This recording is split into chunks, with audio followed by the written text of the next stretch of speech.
আমাকে মেরো না। আমাকে যদি মেরে বলো আমার 3টা বাচ্চা কে বিয়ে দিবে? সেই নরপশুরা কখনো শুনবে না।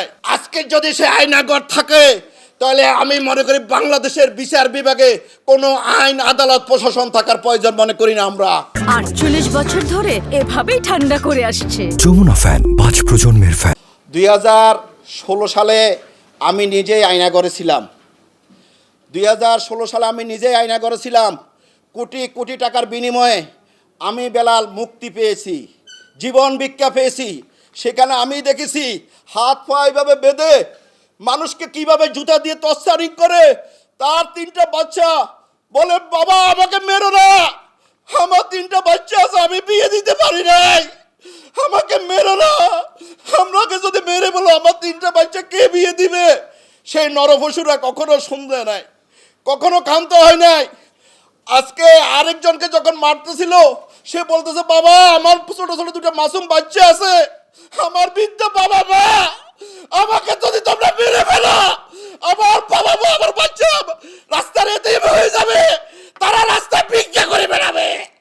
কিন্তু তারা সে চলে নাই, চোখ দিয়ে মুখ দিয়ে রক্ত আর রক্ত, হাত পা বেঁধে এইভাবে জড়িয়ে রেখেছে, ঝুলিয়ে রেখেছে, রক্ত আর রক্ত।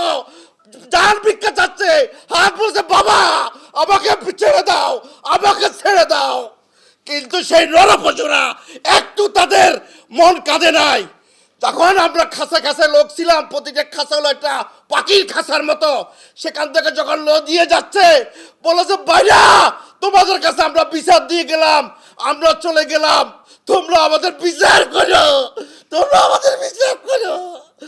আর খুদা হাফেজ বাংলাদেশ, খুদা হাফেজ বাংলাদেশ, গুড বাই পৃথিবী, গুড বাই পৃথিবী। তাদের এই শব্দগুলো আমার এখনো কবে কষ্ট হয়, আমার এখনো বুক ব্যথা হয়। আমি এখন এই কষ্টগুলো আমার সহ্য করতে পারি না, আমার এখনো অনেক কষ্ট হয়, আমার অনেক কষ্ট হয়। আল্লাহ এদের বিচার করবে।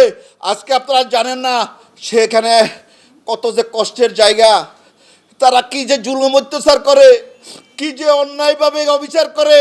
আজকে যদি সে আয়নাগর থাকে তাহলে আমি মনে করি বাংলাদেশের বিচার বিভাগে কোনো আইন আদালত প্রশাসন থাকার প্রয়োজন মনে করি না আমরা। কারণ যদি আয়নাগরেই থাকতে হয় তাহলে আয়নাগরেই থাকুক, আর আমাদের বিচার বিভাগের কোনো প্রয়োজন নাই। সেই জুলুম অত্যাচার আপনার হাত পা বেঁধে যখন ঝুলাই রাখে, এই হাত পাগুলো থেকে তখন পচে পচে আপনার রক্ত পচে যায়, পোকা পড়ে।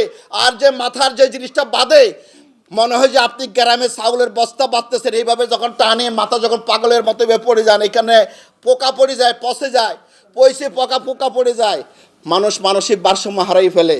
আমাদের এই ভাই বোনেরা কত কষ্ট করতেছে, ছোট ছোট মাসুম বাচ্চারা। আপনারা জানেন কেউ সিলেট থেকে আসছে, কেউ কক্সবাজার থেকে আসছে, কেউ বাংলাদেশের বিভিন্ন জায়গা থেকে আসছে তার স্বজনকে পাওয়ার জন্য।